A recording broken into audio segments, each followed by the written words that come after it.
I'm Emily, and today we're going to go through what essential riding gear you need before getting on your bike. Legally, you're required to wear a helmet, and it's arguably one of the most important pieces of riding gear that you're going to invest in.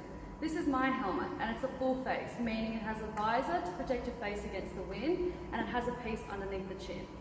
There's also two other styles of helmet that are the most common, such as the open face helmet, which doesn't have a visor, so your face is more exposed. Or if you're looking for the best of both worlds, you can also get a modular helmet, which is adjustable. There's two main types of riding jackets, mesh and leather. Traditionally, when you think of a motorcycle jacket, you think of leather. They are an investment, so you want to make sure that they fit right, so they're not too tight, but they're not hanging off you. Most riding jackets will have little sections in them that make them a little bit more comfy for you, such as these clips here, or the arms.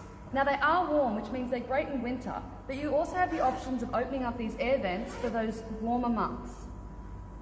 Your second option is a mesh jacket, which is made of a synthetic fibre, so is vegan friendly.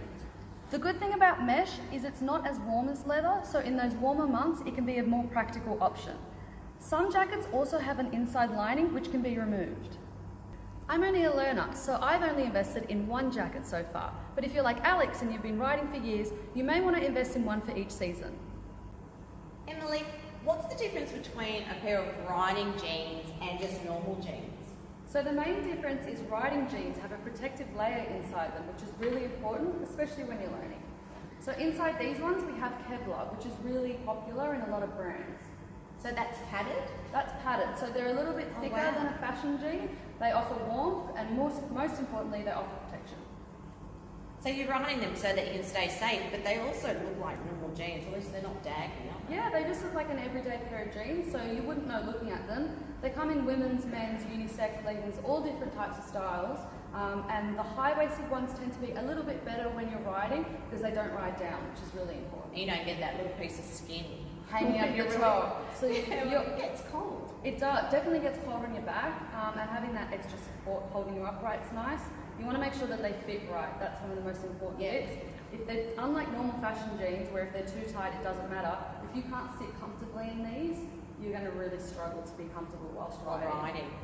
And it doesn't look good either. It doesn't. So I'm only on my L's, so I only own one pair of gloves at the moment. You've been riding longer than I have. Have you got any tips for picking riding gloves? Yeah, with riding gloves, they're fabulous because they keep you warm in winter. It's when you notice it the most. If you don't have gloves, your fingers are frozen. And in summer, they stop you getting sunburn. So even though you don't think of protection in summer, fabulous for sunburn on your hands, which is why you don't want the gloves that have the little cutouts. Yes. Because then you get that little sunburn there. Yes, and in winter you get cold. And in winter you get cold, just enough there. Now, when trying on gloves, what you want to make sure is that they still fit when your fingers are bent. So you want them nice and firm. What size are these? These are a small. I think I'm an extra small. Yeah.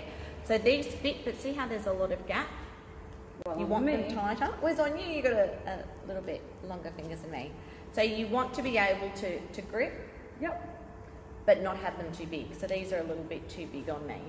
And of course they've got the padding there for your hand. So they're great for comfort and protection, warmth, and to keep you not sunburnt in summer.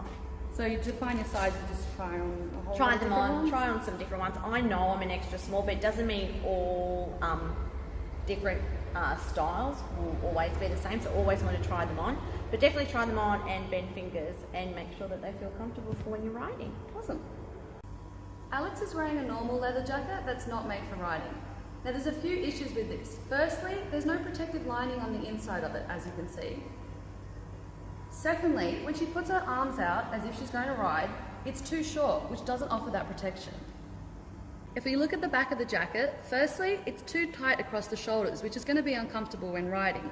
It's not adjustable on the side, and there's no vents to open up if she gets too hot. Now Alex is wearing a proper riding jacket. Firstly, when she puts her hands on the handlebar, it's long enough, so her skin's not showing, which is really important.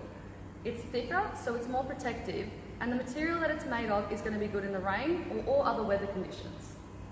The main reason you want to wear boots for riding is for comfort, durability and protection around your ankles. Now you're ready to go riding.